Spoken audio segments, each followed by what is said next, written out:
A horse screams. Somewhere in the fog, thousands of men are holding their breath. On a low ridge above the small Sussex town of Hastings, a king named Harold Godwinson stands beneath his banner, an axe in his hand, watching the horizon fill with Norman cavalry. He does not know it yet, but by sunset, an arrow will find him. A dynasty will die with him, and the language spoken on this island will be changed forever. Everything England has ever been, its laws, its bloodlines, its name, hangs on the outcome of a single afternoon. But to understand why this battlefield mattered so much, we have to go back further than most historians dare. We have to go back 1,000 years before Harold ever drew breath, to the moment a different empire looked across a gray channel and decided this rain-soaked island was worth the trouble of conquering. Because Britain's story does not begin with kings, it begins with an invasion nobody in Rome truly wanted, ordered by an emperor nobody respected, aimed at a people the Romans barely understood. In the year 43, 4 Roman legions crossed the sea under the command of Aulus Plautius. The emperor who sent them, Claudius, was a stuttering, overlooked member of his own family, a man historians of his time openly mocked. He needed a victory the Senate could not ignore. Britain, cold, distant, rumored to hold gold and slaves and stubborn tribes who'd humiliated Julius Caesar a century earlier, was his answer. The tribes who met them were not the primitive savages later Roman writers liked to describe. They built hill forts that still scar the English landscape today. They minted their own coins. They traded wine and pottery with Gaul. But they were divided, tribe against tribe, and division is the oldest weakness in human history. Rome did not conquer Britain through superior courage. Rome conquered it through superior patience, exploiting rivalries the tribes themselves could never set aside. For nearly 400 years, Britain became Britannia. Roads were carved through forests that had never known straight lines. Bathhouses rose in the mud. A wall, 73 miles long, was built across the north, not merely to keep enemies out, historians now believe, but to control trade, to tax it, to remind everyone exactly where Roman order ended and wilderness began. And then, quietly, almost without ceremony, Rome left. No final battle, no dramatic surrender. In the year 410, as the empire buckled under pressure from its own collapsing borders elsewhere, the legions were recalled to defend Rome itself, and Britain was told, essentially, to fend for itself. Imagine that moment. Generations who had known nothing but Roman law, Roman roads, Roman protection, suddenly left to face the world alone. What followed has been called Britain's Dark Age, though dark mostly means we simply don't have enough records to see clearly. Waves of Angles, Saxons, and Jutes crossed from what is now Germany and Denmark, some as raiders, many as settlers, carving out kingdoms with names that still echo across England's map: Wessex, Mercia, Northumbria, East Anglia. The Britons who remained were pushed westward, into Wales, into Cornwall, into legend. Some historians believe the seeds of the Arthur myth were planted here, in the desperate resistance of a people watching their world disappear. But out of that chaos, one figure would eventually emerge who changed everything. A king so consequential that he remains the only English monarch in history to be called the Great. His name was Alfred, and in the winter of 878 he was not sitting on any throne. He was hiding in a marsh. The Vikings, brutal, brilliant, relentless raiders from Scandinavia, had spent nearly a century burning monasteries and demanding tribute, and by Alfred's reign, they had very nearly finished the job. His kingdom of Wessex, the last major Anglo-Saxon holdout, was on the verge of extinction. Alfred himself was reduced to hiding among the reeds of Somerset, a king without a court, a ruler with almost nothing left to rule. And this is where the story could have simply ended. England, as a concept, could have died in that marsh. It didn't. Alfred rebuilt an army from farmers and loyal thanes, studied the Vikings' own tactics, and in the spring of 878 met their forces at a place called Edington, and won. Not just a battle, a future. He forced the Viking leader Guthrum to accept baptism, carved out a boundary that split England between Anglo-Saxon and Viking rule, and began building fortified towns, a navy, even a system of education, planting the earliest roots of what would one day be called England. His descendants finished what he started. By the 10th century, the patchwork of warring Anglo-Saxon kingdoms had, for the first time, become something resembling a single nation. But nations built on conquest rarely stay conquered, only once. Which brings us back to that ridge above Hastings. By 1066, England's throne had become the most contested prize in Europe. The dying king, Edward the Confessor, left no clear heir, and at least 3 men believed the crown belonged to them. Harold Godwinson, the powerful English earl, crowned almost the instant Edward drew his last breath. Harald Hardrada, the fearsome king of Norway, one of the last great Viking warlords, and William, Duke of Normandy, who claimed Edward had promised him the throne years before, and who was not a man inclined to accept no as an answer. Harold faced Hardrada first, marching his army nearly 200 miles north in a matter of days to crush the Norwegian invasion at Stamford Bridge, one of the most extraordinary forced marches in medieval military history. He barely had time to celebrate. Word reached him that William's fleet had landed on the southern coast, and Harold turned his exhausted army around and marched them south again, covering the same brutal distance in reverse, arriving at Hastings with men who had barely slept in weeks. The battle lasted nearly the entire day. Harold's shield wall held for hours against wave after wave of Norman cavalry, until, according to the most famous account, an arrow struck him in the eye, and the English line finally broke. William, forever after known as the Conqueror, walked into London not just as a victor, but as the architect of an entirely new England, one where the ruling language became French, where a new aristocracy replaced the old, where the very structure of land ownership, recorded years later in the exhaustive survey called the Domesday Book, would define English society for centuries. But conquest is never the end of a story. It's only ever the beginning of the next struggle. 150 years later, in a meadow beside the River Thames called Runnymede, a deeply unpopular king named John found himself surrounded, not by foreign invaders this time, but by his own furious barons. He had taxed them into rebellion, lost vast territories in France, and pushed his authority so far that even his own nobility had reached its limit.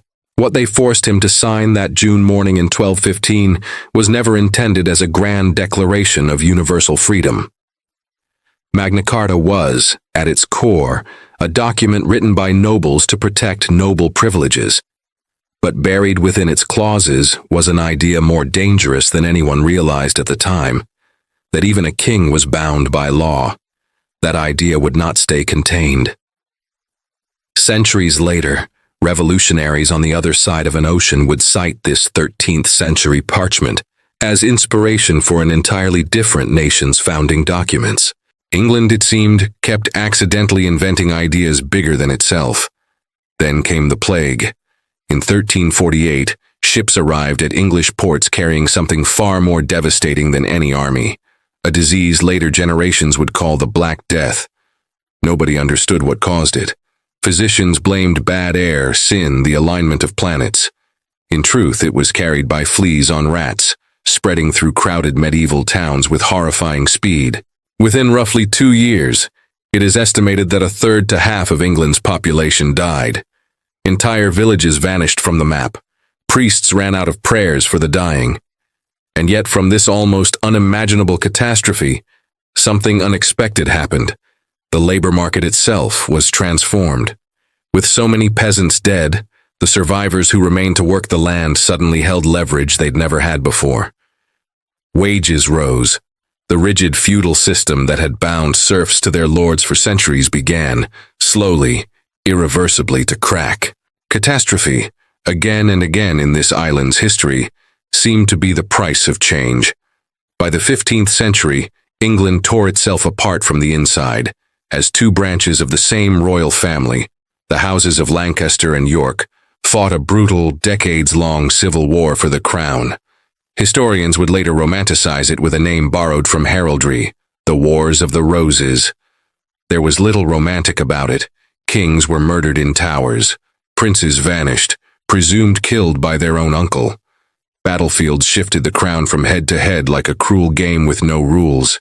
It ended in 1485, not with resolution but with exhaustion, when a relatively obscure claimant named Henry Tudor defeated King Richard III at Bosworth Field and, almost improbably, founded a dynasty that would produce some of the most consequential monarchs in English history.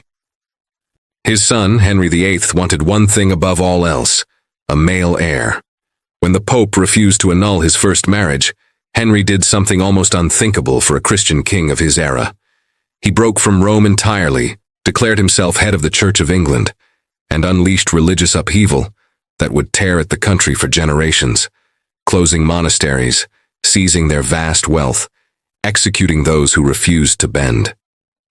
His daughter, Elizabeth I, inherited a fractured, financially strained kingdom, threatened by the greatest naval power in Europe. In 1588, Spain sent an armada meant to end English independence entirely. What followed was part strategy, part storm, part sheer luck.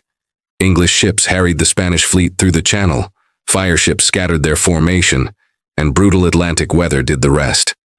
England, against every reasonable expectation, survived. Elizabeth's reign became remembered as a golden age. Shakespeare's plays filling London's new theaters, English ships beginning to probe the edges of a wider world, the earliest seeds of an empire that would one day span a quarter of the globe. But golden ages rarely stay golden for long. Within a few decades of Elizabeth's death, England plunged into civil war again. This time not a dynastic squabble, but something far more radical. A conflict over who actually held ultimate power, the king, or the people's elected representatives in Parliament. King Charles, though I believed, with total sincerity, that his authority came directly from God, and that Parliament existed merely to advise, never to command. Parliament disagreed, violently. The resulting war tore the country apart, pitting neighbor against neighbor, and ended with something almost unimaginable for its time. In 1649, an English king was publicly tried, convicted, and executed by his own people. For 11 years, England existed without a monarchy at all, ruled by the formidable and controversial Oliver Cromwell. It was an experiment that ultimately failed. The monarchy was restored in 1660, but the precedent could never be erased.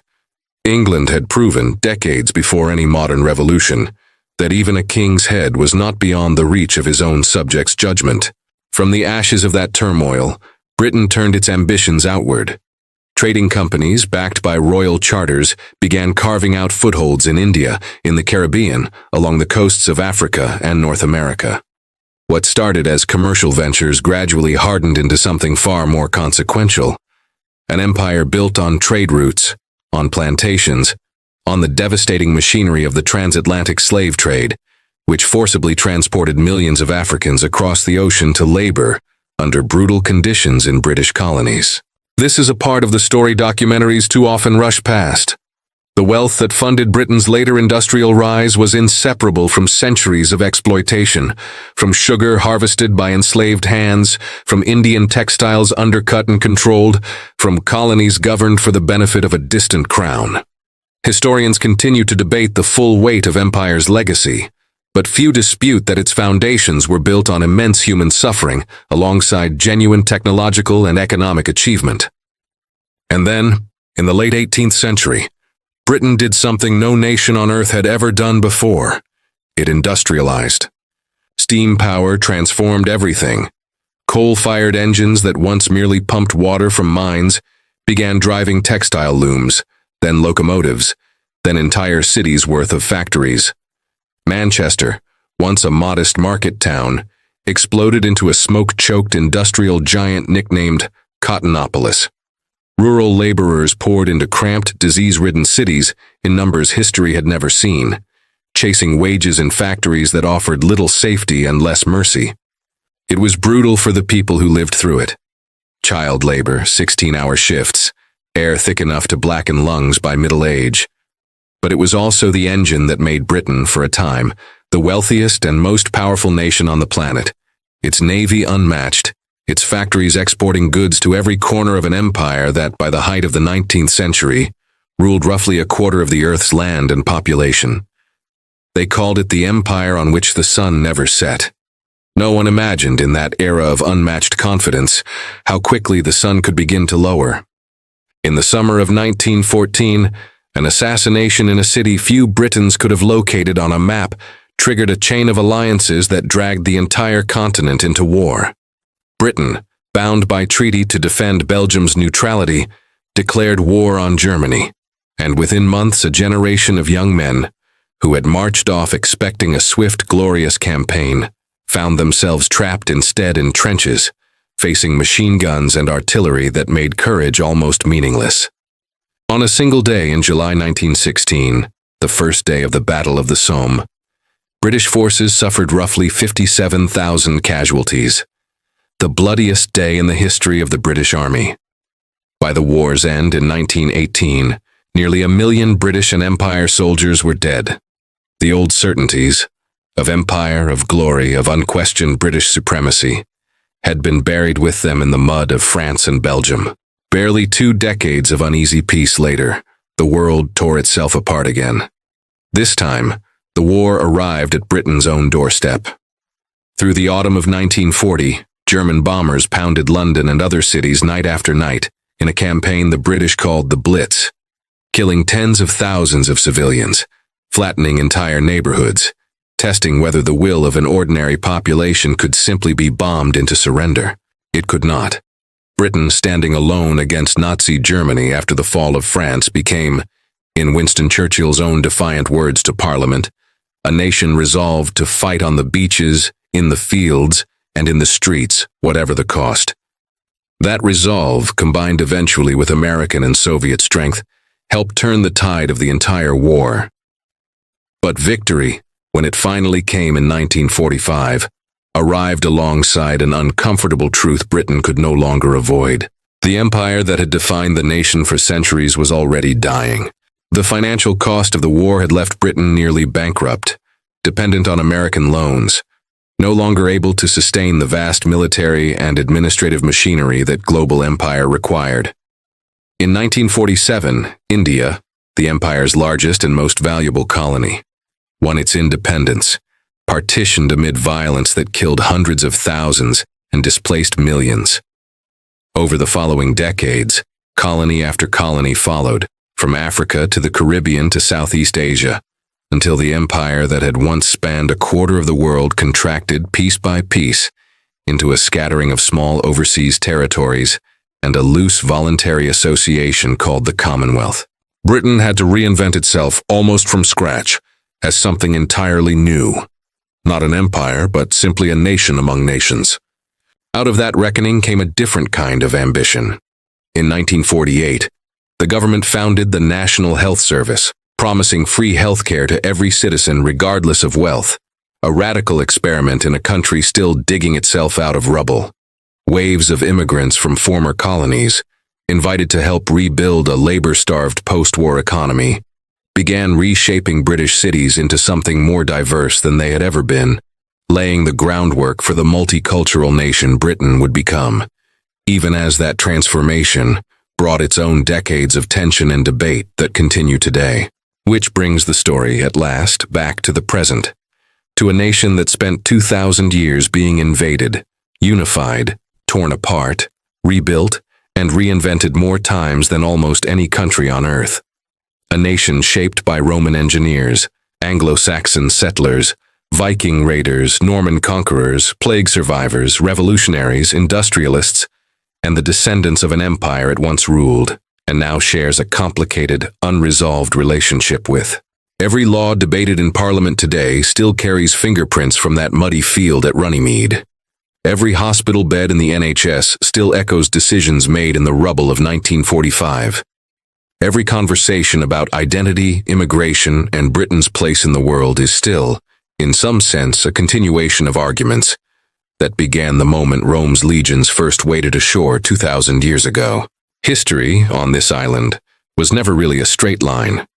It was a battlefield, then a marsh, then a meadow, then a factory floor, then a trench, then a hospital ward, each generation inheriting the unfinished arguments of the one before it, and quietly deciding what to do with them. The story isn't finished, it never really was. If you enjoy documentaries that uncover the hidden forces that shaped our world, consider subscribing for more stories that continue to shape our future.